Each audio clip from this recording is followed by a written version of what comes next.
Why do you seem so scared? All I wanted to do was play with you.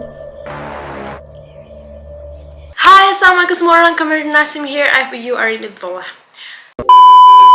Hi, assalamualaikum semua orang. Kembali Nasim here. I hope you are in a good mood today because it's a good day to have a good day. So, hari ni kita ada di segmen crime. So, finally kamu tak sangka ada juga yang menanti-nantikan segmen crime ni. So, kamu ada satu case yang paling putar belit untuk korang fikirkan. Tapi kes ni sebenarnya solved and kamu sangat-sangat tak sabar untuk kongsikan dekat korang kes apa yang paling putar belit ni. Selain daripada kes putar belit, dia juga antara kes yang paling menyayat hati lah sebab dia berkaitan dengan kanak-kanak weh. Mangsa ni adalah seorang kanak-kanak. Tapi sebelum tu, kamu nak introduce dulu dengan korang QH Jersey Special Edition yang kamu gabungkan desainnya dengan segmen crime dan juga segmen creepy dalam satu design. And macam kamu dah cakap dalam video sebelum ni, dia ada satu design je, short sleeve. Kat sini ada tulis creepy crime. Let me play with you. Yang ni creepy. Dan bawah ni design crime. Haha. Sangat special edition dan hanya boleh didapatkan di Shopee. Kamu ada letak link dekat description box below. Jangan lupa dapatkan sebab setiap size adalah limited. So kalau lambat, I don't know lah, tak boleh buat apa-apa lah. Kamu buat ready stock, bukan pre-order. So tanpa membuang masa, jom kita mulakan kes paling putar belit.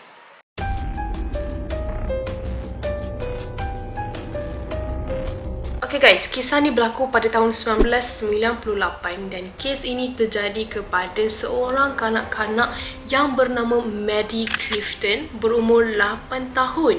So korang bayangkanlah dia darjah 2, okay? Yang berasal daripada Florida. Maddie ni, kalau kita nak describekan karakteristik dia ni, dia kelihatan seperti budak-budak perempuan yang agak tomboy. Dia macam ganas sikit lah, kanak-kanak yang ganas macam tu kan.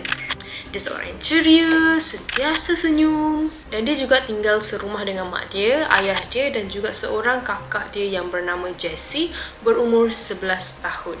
So dia ni darjah 2, kakak dia darjah 5. Untuk bagi korang bayangan je lah. So macam kamu cakap tadi kan, Maddie ni dia jenis yang ganas sikit. Dia tak macam kanak-kanak perempuan yang lain yang main masak-masak dalam rumah, tapi dia suka main dekat luar. Sampaikan dia balik rumah je, baju dia mesti kotor sebab dia main dengan lumpur. So adalah satu hari ni, dia cakap lah dengan mak dia, dia nak keluar pergi main golf. Dia nak main dekat sekitar rumah dia je lah. Lepas tu mak dia pun benarkan sebab mak dia waktu tu nak keluar pergi mengundi. Dan siapa sangka rupa-rupanya itulah kali terakhir mak dia nampak dia.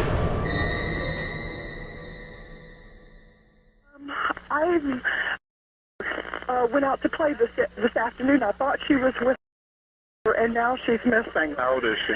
She's 8 years old. Where was she playing at around the house? Right around the house here. Is she a white female or a Yes, black female? she's a white female. What did she have on when she left? She had on a red T-shirt. And Mama, did you have on jeans? No, I've been upstairs, Mama. I have searched. Ma'am. Yes. Blue jeans? Mama, did you have on blue jeans? What'd you have on?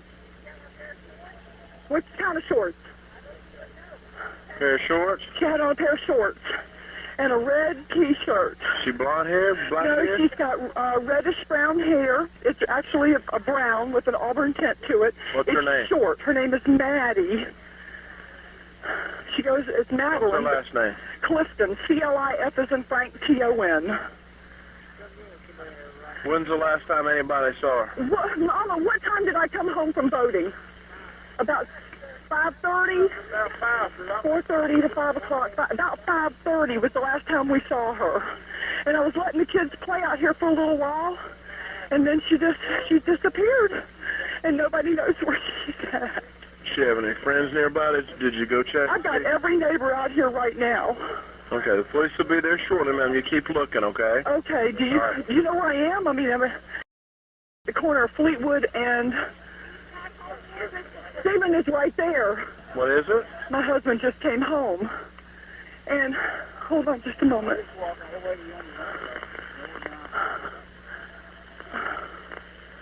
Honey, Maddie is gone. No.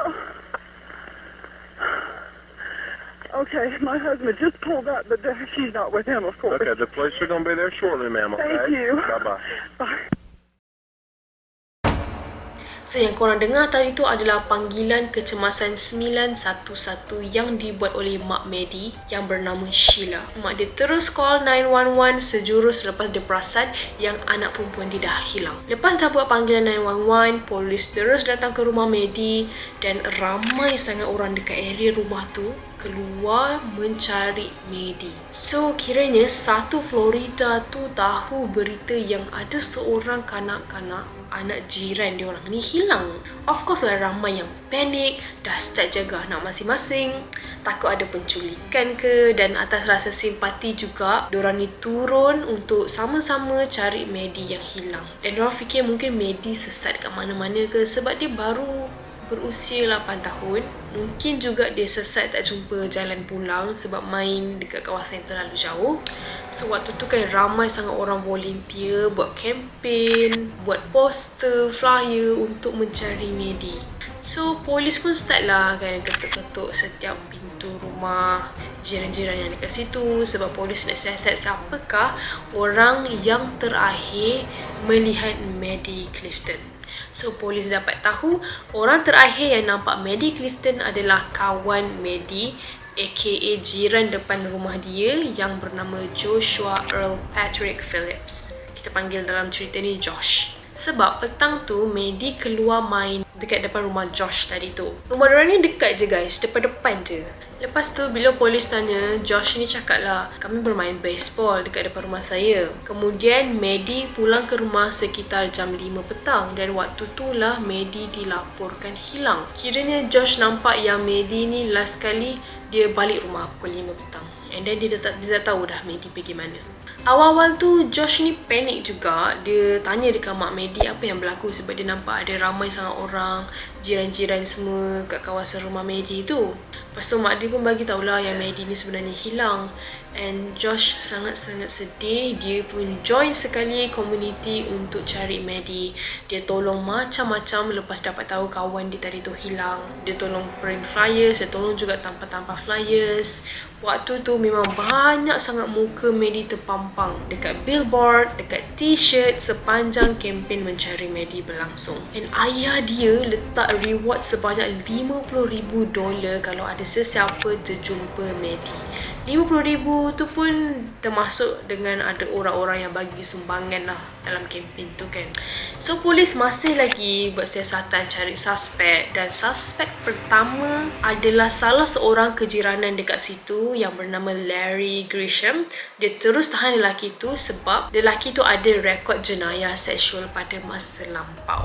So lepas soal siasat, dia dibebaskan. Dia dibebaskan sebab alibi dia kukuh tau. Dia tak ada pada hari kejadian tu. Tapi seminggu kemudian, seluruh ahli keluarga Maddie sangat-sangat terkejut dengan berita yang diterima daripada orang yang diorang tak pernah suspek langsung yang dia akan menjadi suspek dalam kes kehilangan Maddie. Jiran depan rumah Maddie adalah sebuah keluarga yang tinggal bersama ibu, ayah dan juga anak lelaki yang berumur 14 tahun iaitu Josh, kawan Maddie tadi tu. So satu hari ni mak Josh ni tengah bersihkan rumah, sapu lantai, mop lantai, and then mak dia rasa macam nak kemas bilik anak lelaki dia sebab dia terbau satu bau yang busuk daripada bilik anak dia Josh. So masa dia tengah kemas-kemas bilik anak dia, dia perasan yang katil anak dia ni bocor. Katil anak dia ni bukan katil biasa. Dia katil single tapi bukan katil biasa yang dalam tu ada span ke apa. Dia adalah katil yang berisi air ataupun orang panggil water bed. So dalam tilam tu berisi air guys. Kamu tak tahulah kat Malaysia ni ada ke tak orang guna water bed tu kan. Sebab kamu pun jarang dengar sebenarnya. So mak dia perasan yang water bed anak dia ni bocor. Mak dia pun pergilah dekat water bed tu untuk check kebocoran tu kan. And then mak dia nampak yang anak dia cuba fix kebocoran tu sebab mak dia nampak ada banyak tape hitam tertampal dekat situ. So mak dia pun buka lah tape hitam tu. So bila mak dia nak turun ke bawah lagi nak tengok bawah katil tu, mak dia jumpa mayat Maddie tu. Maksudnya Maddie tu dah mati. Dan mayat tu ada dekat bawah katil anak lelaki dia yang berumur 14 tahun ni. So mak dia tak nak sentuh apa-apa, mak dia terus laporkan kat polis. Tapi still dengan harapan yang bukan anak dia yang buat. So polis pun terus siasat rumah tu, terus siasat bilik anak dia juga, dan polis jumpa 2 senjata yang berkemungkinan digunakan untuk pembunuhan tu, iaitu kayu baseball dan juga pisau pen. Polis juga jumpa poster Medi yang hilang tu tertampal dekat pintu almari lelaki tu, Josh. Diorang juga jumpa darah merata-rata dekat kipas siling, dekat kasut budak tu, and polis jumpa dekat bawah bantal budak tu ada gambar seorang perempuan, iaitu kakak kepada Maddie ni yang bernama Jessie. So bila polis tanya dekat keluarga Maddie ni gambar mana kan, family dia kata patutlah dah lama gambar ni tak ada dekat dalam rumah, kami kan hilang, rupa-rupanya dicuri. So gambar Jessie tu sebenarnya Josh ni curi daripada rumah diorang. Dan katanya ada terdapat dekat satu sumbernya lah, tak berapa pasti adakah Josh sendiri yang confess benda ni ataupun ada orang terdekat Josh yang bagi tahu media. Rupanya Josh ni sebenarnya ada crush dekat kakak Maddie yang Jessie tu. Dan ayah Maddie ni memang larang sekeras-kerasnya, dan even Josh tu memang tak dibenarkan bercakap bersembang dengan anak perempuan dia. Dan sebenarnya information yang Josh ni tak dibenarkan bermain dengan anak-anak perempuan Clifton tadi tu dapat daripada suspek pertama sekali yang bernama Larry Grisham tadi tu. Dia yang bagi tahu polis sebab dia kata kawasan kejiranan dekat situ, mak bapak memang selalu bagi anak-anak dia bebas bermain dekat luar tau. So kadang-kadang Larry ni dia suka duduk kat luar ambil angin, dan kadang-kadang dia bermain juga dengan kanak-kanak yang bermain dekat luar tu. So ada satu hari ni Maddie ni jumpa dengan Larry dan diorang bersembang. And Maddie pernah bagi tahu dekat Larry yang bapak dia memang tak kasih langsung dia main dengan Josh. So information ni lah Larry bagi tahu polis. Rupa-rupanya ramai juga lah yang tahu yang ayah Maddie ni memang ada rules kalau anak-anak dia nak bermain. Dia memang tak kasih anak dia main dengan Josh. And bila polis tanya dekat bapa Maddie ni betul ke, bapa Maddie mengaku memang betul dia larang sekeras-kerasnya dan dia buat macam tu sebab ada reason yang tersendiri. Kau nak tahu tak reason dia apa? Ayah dia pernah terdengar yang Josh ni dia bagi tahu dekat anak-anak perempuan dia yang berumur 8 tahun dan 11 tahun tu tentang benda-benda seksual. So benda ni macam bapak dia terkejut lah kan.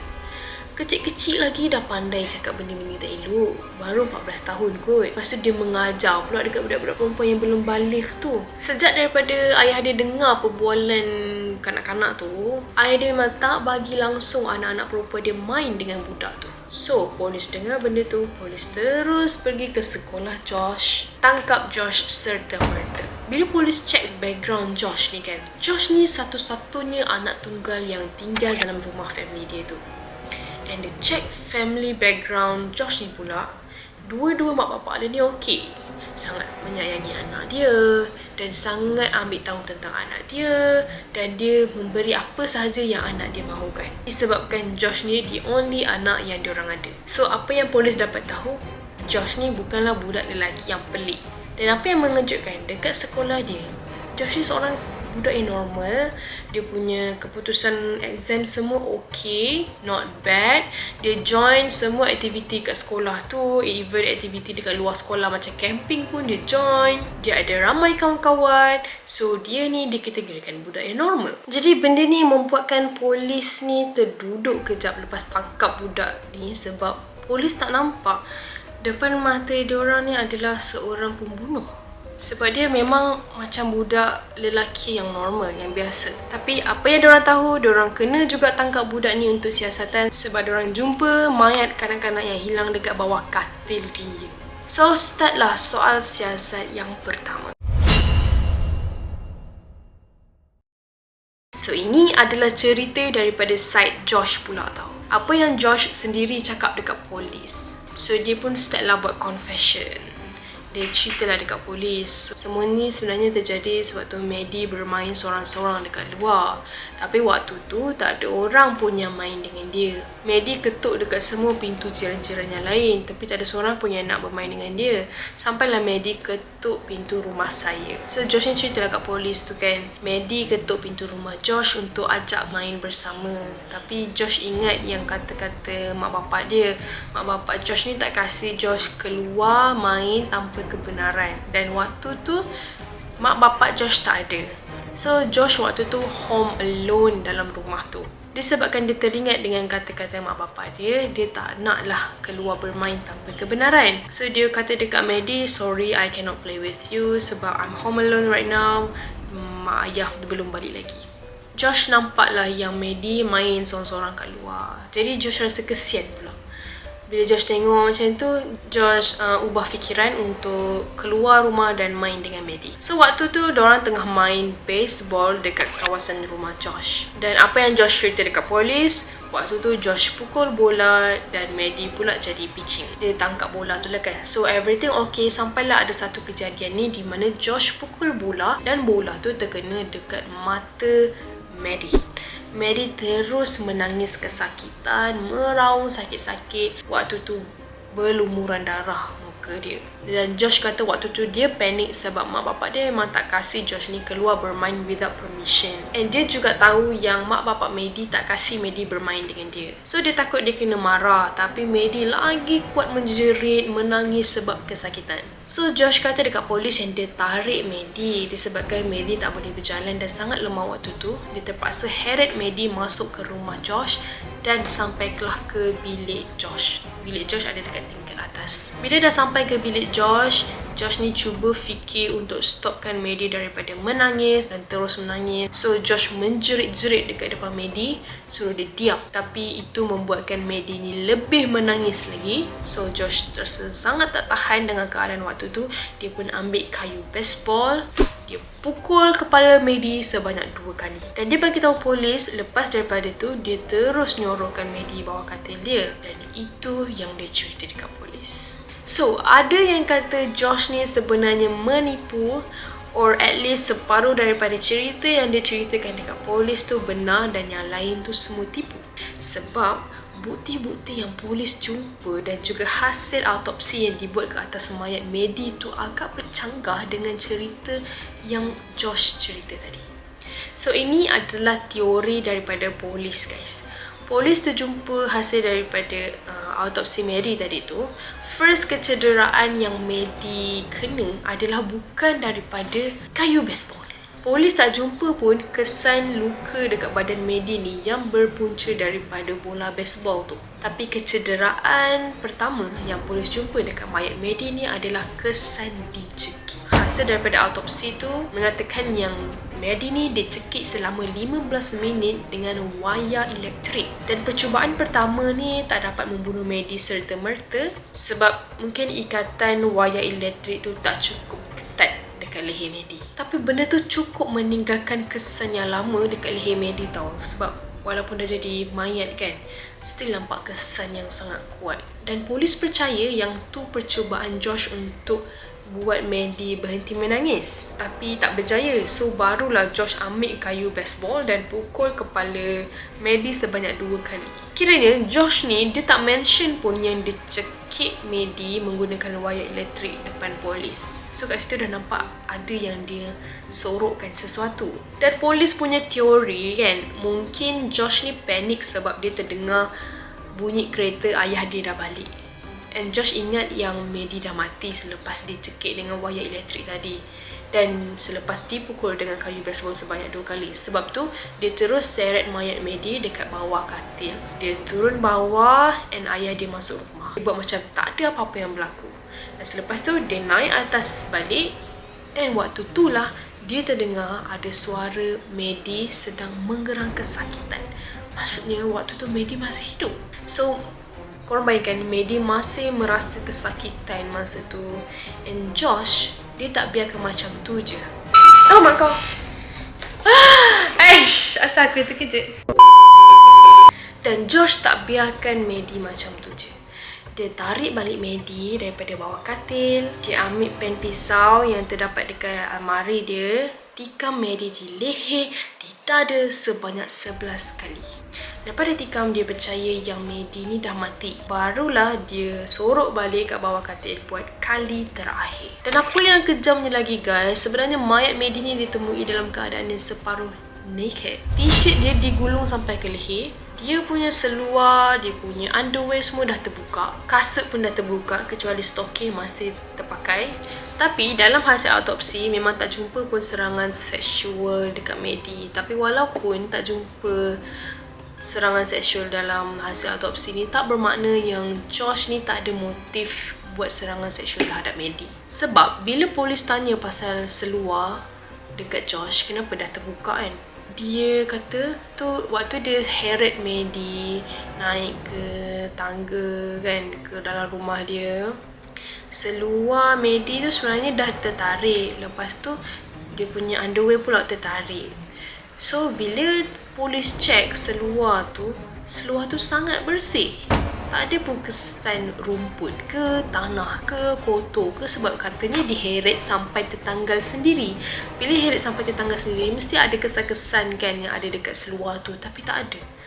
And apa yang lagi korang rasa macam geram gila dengan budak Josh ni kan, sebab polis siasat komputer dalam bilik Josh ni. And polis tengok dalam dia punya history search, polis jumpa ada adult content. You know, benda yang budak-budak tak sepatutnya tengok. Bukan budak-budak je lah tak sepatutnya tengok, semua orang tak sepatutnya tengok sebenarnya. Yang orang kata konten 18 tahun ke atas tu, Kamal tak nak sebut, tapi korang tahulah konten tu 18 tahun ke atas. Polis dapat tahu yang Josh ni sempat tengok konten 18 tahun ke atas tu setengah jam sebelum kejadian pembunuhan tu terjadi. Dan even selepas dia buat pembunuhan tu pun, dia pergi menonton semula video-video klip 18 tahun ke atas tu selama setengah jam. Dan menurut polis, ini bukan video-video yang normal, tapi violent, extreme punya video. Macam stupid, you know. Korang bayangkan, selepas dia sorokkan mayat Maddie tu, dia boleh pula join kempen mencari Maddie yang hilang. Dia gigih tampal poster, dia gigih tampal flyer. Padahal selama kempen tu berlangsung, dia tahu Maddie sebenarnya berada dekat mana. Dan apa yang menyeramkan, the fact yang selama seminggu diorang mencari Maddie tu, dia tidur di atas katil yang mana bawah tu ada mayat. Korang tahu tak, waktu polis geledah dia punya bilik kan, polis jumpa juga air freshener, Febreze yang ada dalam bilik Josh terlalu banyak. Macam tahu pula dia kan nak tutup bau-bau busuk tu kan. So tadi tu kita dengar kenyataan daripada Josh dan juga teori-teori daripada polis berdasarkan bukti yang ada depan mata. So sekarang ni kita dengar teori daripada keluarga mangsa tu sendiri, sebab mungkin ada sedikit benda yang macam masuk akal, sebab yang paling dekat dengan mangsa adalah keluarga dia sendiri. Yang lagi tahu apa yang mangsa buat tu adalah keluarga dia sendiri. So set daripada family Maddie ni, diorang dengar je kenyataan daripada Josh, diorang tak percaya langsung apa yang Josh cakap. So first kali diorang cakap, kenapa pula Maddie nak ketuk pintu rumah Josh sebab nak bermain dengan Josh? Sedangkan selama ni Maddie memang sangat-sangat patuh dengan arahan mak bapak dia. Maddie memang tak pernah ajak Josh bermain sebab dia tahu yang parents dia sangat-sangat larang anak-anak perempuan dia bermain dengan Josh. Yang kedua, kakak Maddie yang Jessie tu bagi tahu tak logik diorang main baseball sama-sama dekat kawasan rumah Josh, sebab kawasan rumah Josh tu memang dikonquer dengan kolam. So memang tak ada ruangan langsung untuk diorang bermain baseball dekat situ. Plus polis pun kata tak ada evidence pun yang kecederaan bola terkena dekat mata Maddie. So teori family Maddie ni, sebenarnya Maddie kata dekat mak dia yang Maddie nak main golf kan. So waktu tu Maddie tak jumpa bola golf. Maddie cuba tanya kakak dia Jessie, tapi kakak dia ignore sebab waktu tu kakak dia tengah bermain piano. So mungkin Maddie ni tercari-cari siapa ada bola golf dan kebetulan Josh ada dekat situ waktu tu. So Maddie pun tanya dekat Josh, ada tak bola golf? Dan mungkin Josh kata ada dekat dalam rumah, dekat bilik saya. So waktu tu lah Josh dapat perangkap Maddie untuk sampai masuk ke dalam bilik Josh. Dan di situlah pembunuhan berlaku. So itu teori family dia. So tak ada siapa pun yang betul-betul tahu kejadian yang sebenarnya terjadi kecuali Maddie yang dah mati. Walaupun Josh tu berumur 14 tahun kan, tapi hakim buat keputusan yang dia dibicarakan sebagai orang dewasa. So benda macam ni memang jarang berlaku sebab ada hukuman yang lain lah ke atas penjenayah yang bawah umur kan. Kita semua tahu yang pasal juvenile semua tu. Tapi kes kali ni bagi hakim, dia adalah kes dia patut dihukum sebagai seorang lelaki dewasa sebab kes ni sangat-sangat mengerikan dan juga Josh ni ada banyak peluang untuk bagi kesempatan kepada mangsa untuk mangsa hidup. Dia ada 3 kali peluang untuk bagi Maddie ni hidup tau. Yang pertama sekali lepas dia jerat Maddie tu kan, Maddie sebenarnya tak mati lagi kan. Lepas tu dia pergi sorokkan bawah katil. Lepas tu dia pergi tarik balik, dia pukul dengan kayu baseball. Dan waktu tu pun dia masih mendengar suara Maddie. Waktu tu dia dah boleh kasih chance dah Maddie untuk hidup. Tapi apa yang dia buat? Dia cocok, dia tikam dengan pisau sampai Maddie mati. Dan dia sembunyikan mayat tu kat bawah waterbed dia. So dia dah ada banyak kali chances untuk bagi mangsa tu hidup. Tapi apa yang dia pilih adalah untuk terus bunuh dan bunuh. So waktu kes ni orang kata apa, viral lah macam tu kan. Ramai sangat orang kata yang Josh ni sebenarnya frust sebab cinta pertama dia ditolak, Jessie kakak Maddie tu. So waktu kejadian tu mungkin dia nampak Maddie tu sebagai Jessie. And you know what? Josh kata dekat polis yang dia tak bersalah langsung dan dia blame ayah dia. Josh blame ayah dia sendiri sebab Josh kata ayah dia yang mengajar benda-benda ni. Ayah dia yang mengajar benda-benda jahat ni adalah normal. Mula tadi kita dengar daripada orang ramai yang kata family Josh ni sebenarnya okey je kan. Diorang sangat loving each other, mak bapak dia sangat sayang anak dia, bagi je apa yang anak dia nak. Tapi side Josh, ianya bertentangan. Josh kata yang ayah dia ni suka sangat abuse dia, suka mendera dia. Lagi-lagi bila ayah dia tengah mabuk. Sebab ayah dia ni alkoholik. Ayah dia suka minum arak. So Josh kata dia rasa sangat takut kalau bapa dia dapat tahu yang anak dia ni dah sakitkan anak jiran. So Josh takut yang bapa dia akan bunuh dia. That's why dia bunuh Maddie. Kesian jugalah kan kalau betul kanak-kanak macam ni hadap family yang macam Josh cakap ni. I mean tak patutlah budak seusia tu ada parents yang suka mendera. Memang boleh mendorong kepada kes-kes macam ni berlaku. Sebab diorang rasa benda tu normal. Tapi sebenarnya tak ada siapa pun family Josh ni yang confirmkan kenyataan Josh tu betul. Mungkin family Josh ni menutup kebenaran pasal bendera tu kan. Dan mungkin juga Josh ni menipu. So tak tahu mana satu yang betul. So akhirnya Josh ni dipenjarakan seumur hidup walaupun umur dia masih 14 tahun dan dia juga layak untuk hukuman semula pada tahun 2023. Oh my god, tahun depan. Selepas 10 tahun dipenjarakan, orang kata Josh ni agak produktif sepanjang dalam penjara dan dia juga start menganut agama Buddhis. So itulah dia kes yang paling putar belit kan. Macam agak psycho juga tu budak ni. Dan polis katakan konten adult yang dia tengok tu, konten 18 tahun ke atas tu, dia cari yang mana pelakon dia tu adalah kanak-kanak. Oh my god, benda tu psycho tu. Dan orang kata mungkin dia tengok video klip tu 30 minit sebelum dia jumpa Maddie. So mungkin dia dalam otak dia tu dah ada benda-benda tu bermain tau dalam fikiran dia. So dia macam nak cuba buat dekat Maddie. Tapi tak dapat. Sebab mungkin Maddie menangis, menjerit, ketakutan semua. So dia bunuh Maddie. Dan selepas dia bunuh Maddie, dia tak dapat rasa kepuasan. Dan disebabkan itu dia pergi menonton semula. Selepas dia dah buat kejadian pembunuhan tadi, dia sempat tengok balik video-video klip yang tak elok dekat dalam komputer selama 30 minit untuk merasai kepuasan tu. Wallahualam lah. Tapi itu sangat-sangat jenayah yang paling rasa macam kejam jugalah benda ni sebenarnya kan. Budak-budak lagi tu. So, bagi orang dewasa yang menonton video saya kali ni, waspadalah dengan history handphone anak-anak kalian. Sentiasalah checkkan apa yang kanak-kanak tonton dalam handphone diorang. Lagi-lagi sekarang ni memang handphone tu orang kata benda keperluan untuk semua orang. Dan benda video-video tu pun sekarang ni senang je untuk diakses. Kadang-kadang keluar dekat iklan mengarut-mengarut kan. Game lah, apalah.